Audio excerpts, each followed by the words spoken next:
Na dogodku, ki je potekal v Slovenskem kulturnem in informativnem centru Monoštru, sta sodelovala tržaški pisatelj Marij Čuk in dobro poznani porabski prevajalec, pesnik in novinar Dušan Mukić. Zbranim sta predstavila nekaj svojih del in opisala začetke svoje literarne poti.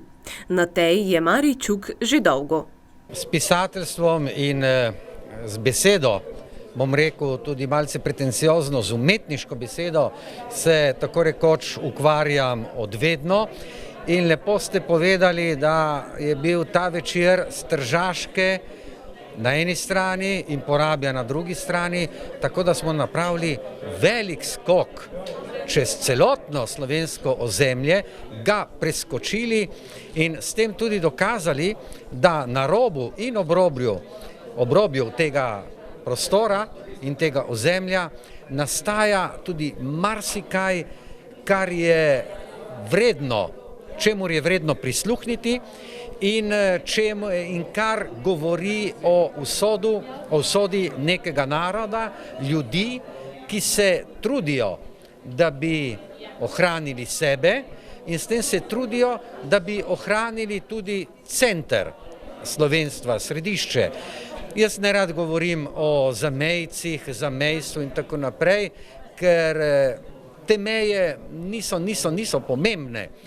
Vsakdo in v vsakem okolju nastaja nekaj, kar bogati celotno skupnost. Pa ne samo slovenske. Sedaj je ta nesrečna Evropska unija bogati celotno Evropsko unijo, ki ima v svojem izhodišču konec koncev prav to, da ovrednoti, valorizira posamezne skupnosti, identitete in kulture. To je skupnost različnosti. In tudi te različnosti v eni ožji skupini ali v nekem narodu je prav, da pridejo do izraza, ker mozaik samo z nečim, kar nastaja v sredici, ni dokončan. Dokončati ga mora tudi tisti rob, obrobje in celotno okolje, ki mozaik sestavlja. Od prvega letnika študija pa porabsko besedo na papir daje Dušan Mukić. Takrat sem bil v prvem letniku slovenistike v Ljubljani in sem bil zaljubljen v neko porabko in se mi je zdelo naravno, da bom zanjo napisal pesem v porabščini. In tako sem imel željo pravzaprav, da dokažem, da je porabsko slovensko narečje skoraj enakovredno tako imenovanim velikim jezikom. Se pravi, da se da tudi v porabščini ustvarjati zapletene pesemske oblike in zato sem se odločil za sonet. Takrat mi je bil to še precej velik izziv in sem nekako tudi zložil ta sonet. V tistih časih sem napisal še kar nekaj lastnih porabskih pesmi, ki pa niso bile ne vem kako dobre kvalitete, zato sem se nekako nekega večera odločil, da bom začel prevajati evropske klasike oziroma balade iz evropskih narodov v porabsko slovensko narečje. In do sedaj se mi je nabrala že kar zajetna zbirka. Mislim, da imam tam, ne vem, dobrih 10 pesmi klasikov evropskih in tam približno 10-12 evropskih balad. Za zamejske Slovence, predvsem porabske, je izrednega pomena, da lahko prebirajo literaturo v svojem narečju.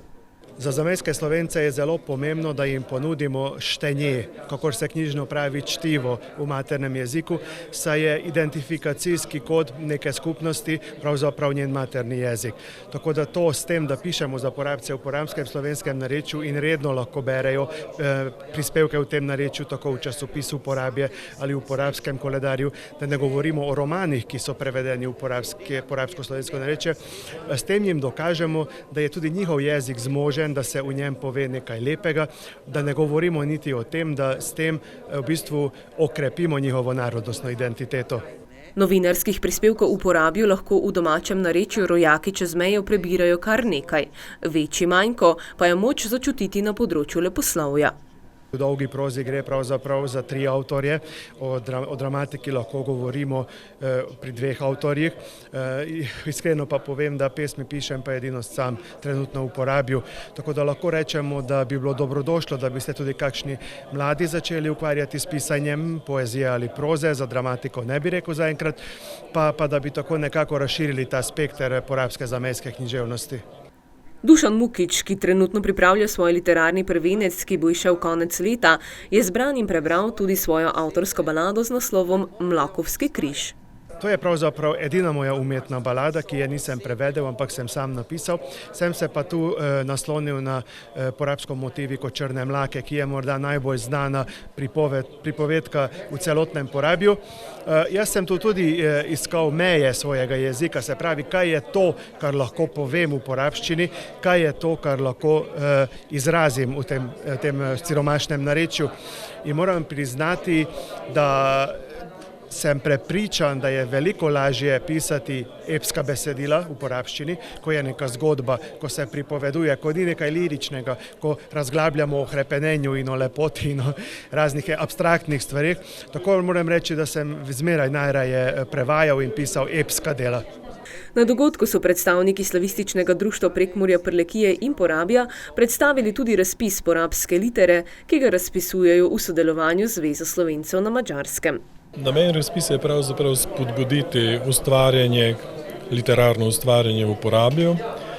Velikokrat pravijo, da prav to, da je premalo domačih avtorjev, največji manko, hendikep tega okolja. In tako smo se pred nekaj leti, 2018, domislili možnosti, da bi se razpisal natečaj za najboljšo zgodbo, bodisi kratko prozo, lahko tudi pesmi, recimo 5 pesmi ali kakršnokoli dramsko besedilo. Da bi preprosto s tem razpisom, ki bi bil tudi denarno zanimiv, z nagradami, da bi se na ta razpis prijavili tisti, ki vsaj malo čutijo v sebi tega, kako bi rekel, talenta, veselja ali kakorkoli že, in da bi pisali bodisi na porabskem narečju, bodisi v knjižnem jeziku. No, po nekaj letih, vmes je bila epidemija in so stvari zastale, smo se lani na jesen zbrali v konzulatu v Porabju pri konzulki gospe Metki Lajnšček in so bili tudi seveda predstavniki porabskih Slovencev prisotni in se nam je uspelo dogovoriti, da bomo poskušali dobiti določena sredstva z razpisov na ministrstvih, ki bodo namenjena nagradam piscem. Zmenili smo se, da bi bile 3 kategorije.